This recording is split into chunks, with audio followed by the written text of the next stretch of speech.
La solitude. Nous avons tous notre rapport à cette dernière et notre conception de celle-ci. Nous nous sommes tous déjà sentis seuls. Après tout, l'humain est fondamentalement social. Prenez donc cet état d'esprit, sans l'extrapoler, n'allant donc pas jusqu'à de l'isolation. Un simple sentiment de solitude dans votre quotidien et en quoi ces moments peuvent faire bourgeonner en vous des traces d'angoisse. Vous obtiendrez la racine de Kairo. Réalisé en 2001, Kairo est un film d'horreur japonais que l'on pourrait insérer dans une triptyque qu'il formerait avec Ringu et sa cassette VHS maudite, ainsi que One Missed Call et ses téléphones portables hantés. Ici, c'est l'Internet qui sert de véhicule aux esprits. Mais réduire Kairo à un film à propos d'une malédiction se propageant via Internet est bien plus que réducteur. Ce serait insultant pour le film et son propos. Le film ne cherche aucunement à instrumentaliser cette technologie comme vaisseau principal de l'horreur. Loin de là. Il s'agit simplement d'un outil. La vraie peur que Kairo propose est une peur bien plus mondaine et universelle. La peur de la solitude, de l'absence de contact humain. Un personnage découvre les horreurs du monde des esprits lorsqu'il installe Internet dans son appartement pour rencontrer d'autres personnes, sans pour autant l'admettre. Une petite gêne intime face à sa solitude.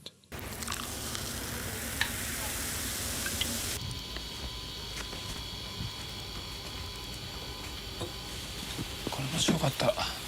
ありがとう。データって取れてる？もう少し。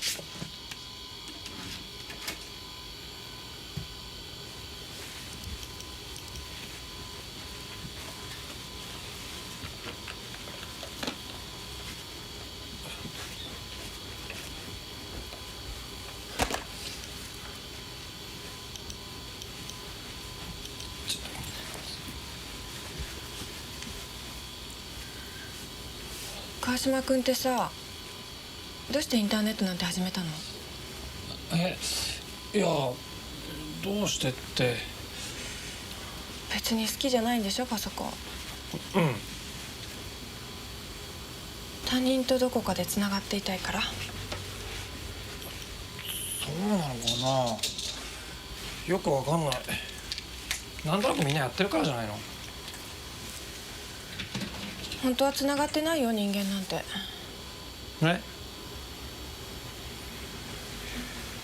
コンピューターの点と同じ。一人一人バラバラに生きてる。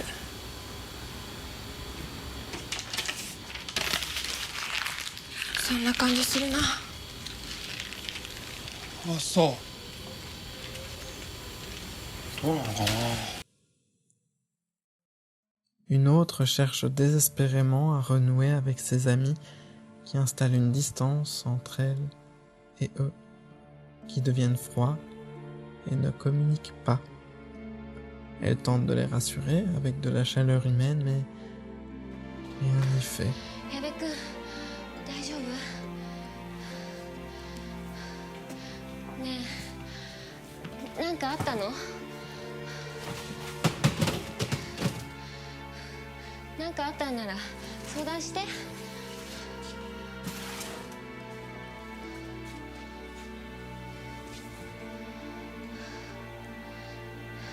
私も純子もすごく気になってるから。顔見た？ものすごい顔。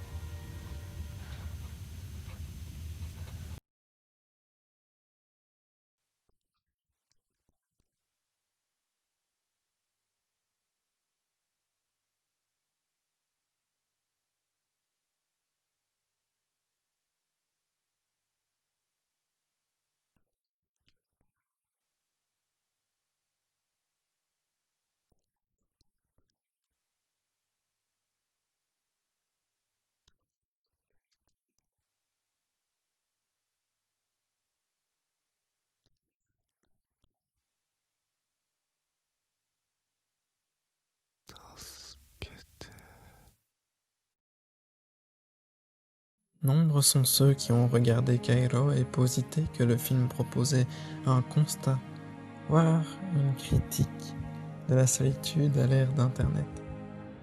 Et bien qu'il soit aisé d'avoir cette lecture des propos tenus, je pense qu'il n'en est rien. Le film n'aborde pas plus la solitude que procure Internet et son soi-disant pouvoir de connexion à d'autres personnes, qu'il ne critique l'arrivée d'Internet dans le quotidien. Le thème central, c'est la solitude dans la vie moderne. La solitude insidieuse du train-train quotidien. La solitude de la cité. La solitude du rythme de la vie au sein de villes pesantes, bruyantes et monochromes. L'horreur urbaine de la solitude. Ce personnage est attiré par une porte entourée de rouge. Il a été prévenu, pourtant. Il s'agit de la salle interdite. Mais elle est atypique. Le rouge est vif contre le ciment gris et la noirceur de la nuit.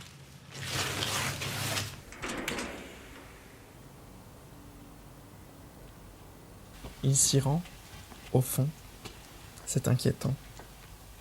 Toutefois, il semble ne pas pouvoir s'en aller. Derrière lui, peut-être, une présence ?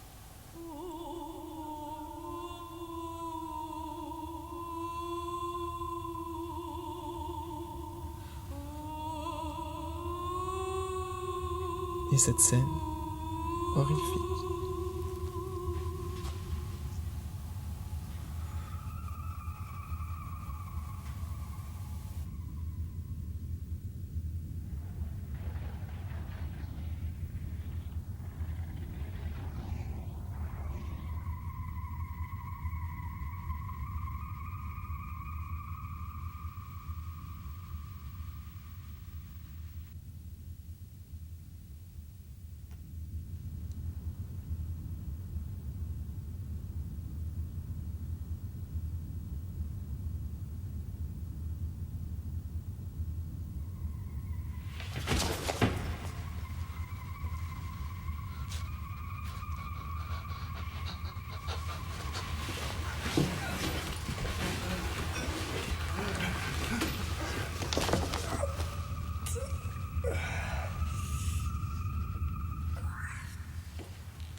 つの点があんまり接近しすぎると死んじゃうし、あんまり離れすぎると近づこうとするようにプログラムされてるわけ。へえ、何に使うの？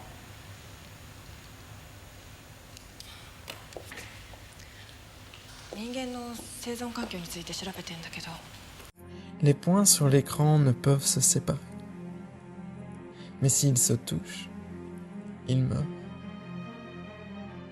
Les humains aussi. Chacun face à sa solitude et sa mortalité.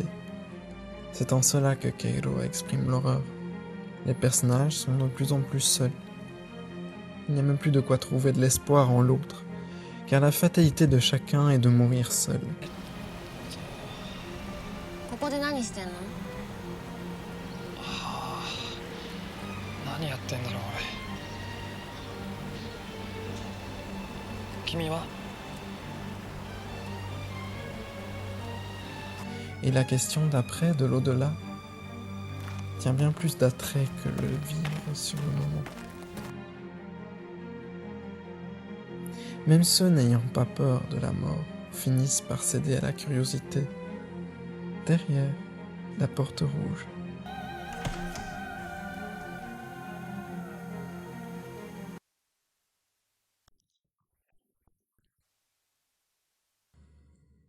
Aide-moi, disent les esprits perdus.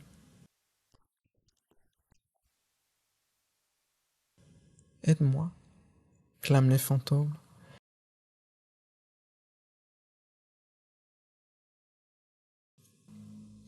Un commentaire sans doute sur le rythme de la vie japonaise, sur la quantité d'inéquations sociales dont fait preuve leur société, où les liens peuvent sembler faux et où les gens seuls restent seuls.